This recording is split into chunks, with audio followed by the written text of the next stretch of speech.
Hey everyone, I'm Katrina, and in this video I'm giving you 5 of my favorite horror movie villains.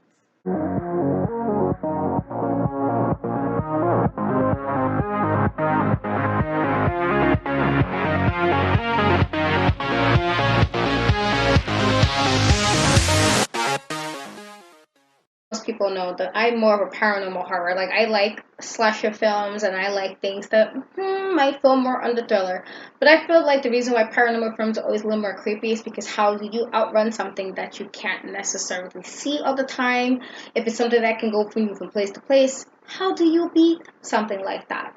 So I know people like Chucky and all, and I will admit that he's one of the best doll villains until they got really dumb and kept making too many. It's like these franchises start OD and giving you all the sequels and that we don't need. I like Chucky, but I'm gonna go with Annabelle. I'm gonna tell you why. The very first introduction to Annabelle was in The Conjuring, and I love The Conjuring. The Conjuring is actually one of my favorite paranormal movies. And if I ever do a movie list, I'll probably, as far as horror movies, as far as ranking horror movies, I probably would add that like top 5. One of my favorite horror movies to date. Very nice pacing for that. But Annabelle is first introduced in The Conjuring as the story is being told about this nurse who got this doll. And the doll is doing some things that's a bit strange. She's like, writing these notes. She's knocking on doors. She's like, hello, let me in. And personally, if I had a doll that's doing something, the saying is, most people don't want dolls or won't have dolls with eyes is because the spirits can go into the doll's soul. Now, that's a little creepy fact for you. That's usually the saying that, spirits can go into dolls for that very reason. So, in a situation, you got this, like, weird-looking doll, and granted, the real Annabelle is a Raggedy Ann doll. I have seen it on the video and how creepy she looks and she floats and stuff, and I'm just like, oh, so I feel like the situation is even more creepy with a Raggedy Ann, because Raggedy Ann is a cloth doll, and a regular personal doll would make a little bit more sense if, you want to talk about creepy. But Annabelle is the first introduction to her. She's doing really weird stuff to try to get rid of her. And sis, come on back. Like, she comes right back, and they give them till, Lorraine and Ed Warren. So they did the movies, and while I didn't really like the first Annabelle movie because the wife was really stupid in that movie, I did like the Annabelle creation movie when they explained how she got created, and it was like the guy with his wife and his daughter. I thought that was pretty much, and pretty much the spirit lied and acted like he was his daughter that was killed in an accident, and it was his evil spirit. So my reasoning is, like, how creepy is it to have a doll and you have this doll in your room or some crap, and that doll is writing notes? Like, what if I have my phone and I'm trying to text, ooh, I get a text, this from Annabelle, like, sis, you going right to trash. I personally, I don't do that. I mean, I love horror movies, but as long as it's not happening to me, like it's happening to some random person that ain't me, sucks to be you, bro. Sucks to be you, sis.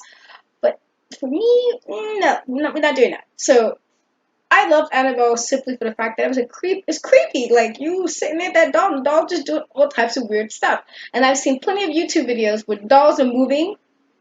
You have the camera on it for like an hour or so, or like a couple hours, and you just watching the doll do some crazy stuff. And you're like, oh, this will be doing to the trash. So while some people will take Chucky, and because Chucky was like, he was a good guy, and he was like, oh, I'm your friend to the end, and poor little Andy, he was all cute, he was a cute little kid, he was like, oh, I just want a friend, I'm a lonely child, and you feel sad for Andy, you want Andy to have some friends. He wound up getting little Charles Lee Ray crazy ass and the doll, and doing some crazy stuff like stabbing up people. So while he was a creepy doll because he stabbed up people and people is like a mob of toxic, for me, I have to go with Annabelle because Annabelle's sis was like, I'm not leaving nowhere. And then she did it without being, like, conspicuous. It wasn't like she was sitting there with some knives in her hand. Sis was leaving notes, and you didn't see her leave these notes. That's creepier. I'm sorry. Just personally, that's creepier. So I'm going to go with Annabelle for the first one on this list. Is like number 5 or whatever. Now I want to talk about the movie Psycho, or rather, Norman Bates. Now, Norman Bates comes from Alfred Hitchcock, who I think is one of the most talented horror minds ever. And a lot of people, when you watch Alfred Hitchcock, kind of like some of his things make you think a little bit. So for Psycho, for me, when you look at, you analyze serial killers and you analyze, well, why is this person like Rick? Bro had mommy issues. He had mommy issues. And I really did like when they did Bates Hotel, when they kind of gave what could have been, the backstory. I actually really, really enjoyed that show. But they gave the backstory. It's like him as a kid and like the things that his mom would do that kind of have to like question like, oh, so you one of these moms, and this is why this man decided to run this hotel when he gets older, and he's killing people, dressed as you. So like if you haven't watched it, which God, I hope you have. But in Psycho, you get Jamie Lee Curtis' mom, Jane Fonda, and she gets killed in the shower. One of the best shower sequences of movie shot. This way the movie scene is shot. One of the best movie shots of all time. That a lot of movies even adapted that logical of having the camera in that way to get give you to feel like you're right there when she was getting killed. So the whole time you're thinking bro's talking to his mom is mad crazy. Come to find out bro's just as his mom. So he's like the perfect man with mom issues, but he was freaking a clean psychopath. Like I feel like that's like the craziest person, you go to a hotel trying to like, even though she was like had some money, he was trying to dip the money. And that's like a whole nother story. But let's say you trying to go to have a vacation and you're like, I'm gonna go to this motel or this hotel, I'm gonna be like, enjoy a couple of days and you get killed in the shower. Like that sucks. You have a good time, get a couple of drinks, maybe have a little rendezvous with somebody, and then the next day you end up dead because the guy you're gonna be crazy. And it's just that stuff. It's like I thought for the time period it came out, it was amazing. I thought a lot of the movie shots was amazing, but he was freaking psycho. Like he was crazy. I guess that's what it was called, Psycho, right? But he was crazy, and then he had a whole bunch of mommy issues. Like he had mommy issues. So when you make those jokes about, you don't know how to grow up, get off your mom's tit, like he was like the first guy, like the first mainstream guy who had mom issues because he did. He definitely did. But I loved him, and it wasn't like over the top complex. It just kind of made you think about it, like, oh, this is why. This is why you're a little bit okay. We all try to always analyze. We watch all these crime shows trying to analyze serial killers, and that's kind of what the movie makes you feel like. Is this why you like this, bro? So this is why he's on my list. I mean, of course, there's so many, but I feel like for like the time period, it was just very, very well written, very well told, and again, bro's crazy. Now I'm talking about Michael Myers. A lot of people, for some reason, like Friday the 13th because of Jason Voorhees.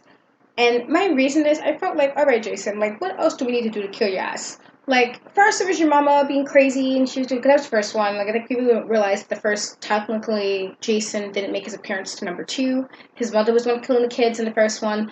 But I just was like, stupid white people, stupid white people and these white teens. And this is nothing against white people, but like white people in horror movies sometimes do some really ridiculous things. And I gotta always question, so does this make logical sense to you guys? Okay, this is what we're doing. So, this happened at this camp in the first movie, and then for 2, 3, 4 more movies, and even when he came to New York, I was really annoyed Jason came to Manhattan, because let me tell you, there's no way bro was coming in here in New York City and nothing gonna get said to him. Like, bro, New Yorkers not say anything. What? And you just messed with random New Yorkers and you didn't get beat up. And the black people, like, try that. Go to the hood in New York City and think that's gonna fly, Jason. You think that's gonna fly? I'm just saying. All I'm saying is, I thought it was nonsense. I really personally don't like the movie. But anyway, with the difference between Jason and Michael Myers, where Jason kept coming back up and like appearing, like you think he's gone, and then haha, Samudu, he's back. With Michael Myers, I honestly felt the only reason why bro was drinking because he was crazy. Like he was super strong and he was killing people because there was nothing wrong with him. There was no other motive. There was no like some deeper meaning. Bro was crazy. Like he was psychotic. So he just stabbing up people.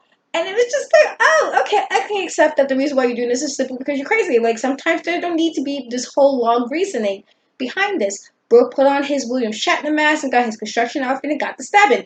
I mean, I didn't really like the Rob Zombie versions. I felt like they tried way too hard to give him too much backstory. And sometimes the best parts of why some villains are good is because there's really no moral reasoning behind it. There is no logical reasoning behind it. So I like Michael Myers solely off the fact that can you really decide what's wrong, bro? Like, bro, you're just crazy. I mean, you got to stabbing people up, and you escaped a couple of times, and you went after your relative a couple of times, but it is what it is. It's not as deep as people make it, and I think that's the reason why I liked it. Like, literally, bro's just crazy. He was crazy, and he's the only Michael I accept because I don't like Michaels. So I'm like, okay, well, there's a couple other Michaels I like, but in this version, for horror movie purposes, I respected it. Like, Oh, you're just a little bit of psychopath, so you're just gonna commit some crimes. All right, bro, what can I say about this?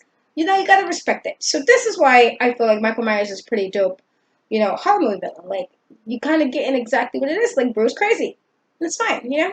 Now I want to talk about Pennywise, aka It. Most people know that I'm a really, really big Stephen King fan, and why I will always list The Shining with Jack Torrance or Carrie with Carrie from Stephen King. My third favorite book of his is It. So the 1990 version of Pennywise with Tim Curry and the 2017-2019 version with Bill Skarsgård have both various parts that were taken from the book, and of course both versions, the miniseries and the movies for the current version, took parts out of the books and they did embellish a bit and they did change up to fit the narrative for what they were trying to put for the time period it came out. Both movies had very important parts of the book. The book is actually a very long book. My reasoning for loving Pennywise is of how insidious he is. Um, he appears to children as clowns because most times, even though there was that whole clown thing, he was just like a clown and killing people in public people's houses and doing weird things with video cameras. That was really, now with COVID and everything that's happened in 2020, I feel like the clown thing was probably pretty tame to the world right now. But anyway, a lot of people tend to be afraid of clowns, but normally children look at clowns as something happy, as something that, maybe this is safe. Though I'm really not sure why, considering like there was a whole serial killer who used to be a clown. And I don't know, because I don't, not that I'm afraid of clowns, but I'm not like somebody who's like, yay, clowns, balloons, that was never my thing. So I don't know. But anyway, for purposes of the story, Pennywise always showed up as a clown because it appealed to children. And Pennywise go after children because they're the easiest victims and usually the easiest to scare, while like adults would kind of try to rationalize things. Children, would be afraid. So for the story purposes, Pennywise would come every 27 years, he gets back up and start killing some kids. And I think it's a really scary thing when it's something that's supposed to be like child friendly, something that's supposed to be welcoming, is the thing that's taking your children. Granted, the adults, at least in the book, paid no shits to their children, and they didn't seem too concerned when the children was just disappearing. It was always kind of ignored. And I feel like the reason why Pennywise was able to do what he was doing all this time was because the parents didn't really give a shit. Like they just like the kids was like disappearing. I'm like, so nobody cares the kid is gone because if this is my kid, I'm turning the town upside down. Like me, Pennywise gonna have to fight. And while granted, I'm not going to a sewer like poor Georgie. I'm not talking to some guy with strange eyes in the sewer. That's we black folk don't do this. Yeah. Listen, guys, black kids we don't do this.